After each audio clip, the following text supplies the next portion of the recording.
रजब भट्ट को कत्ल करने की नाकाम कोशिश। रजब को कत्ल करने के लिए किराए के कातिल को टास्क दिया गया। रजब भट्ट के घर पर फायरिंग के केस में गिरफ्तार मुल्जिमान ने हकीकत बता दी। लाहौर के थाना चौहंग के करीब मारूफ यूट्यूबर रजब अली भट्ट के घर पर फायरिंग के वाकये में पुलिस ने 2 किराए के कातिलों को गिरफ्तार किया, जिन्होंने वीडियो बयान में वाकये की तफसीलात बताई। मुल्जिमान ने एतराफ किया कि ये हमला शानी टाइगर के हुक्म पर किया गया, जिसके पैगाम पर उन्होंने रजब भट्ट के घर के बाहर फायरिंग की। दौरान वारदात 2 दीगर अफराद उस्मान और लुकमान भी मौजूद थे।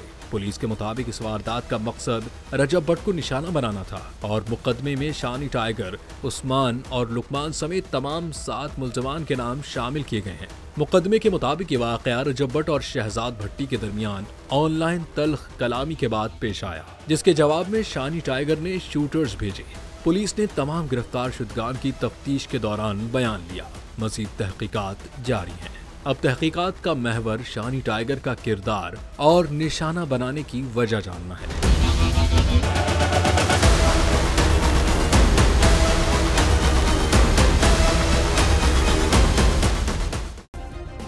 सब्सक्राइब करें और बेल दबाएं ताकि कोई खबर रह न जाए।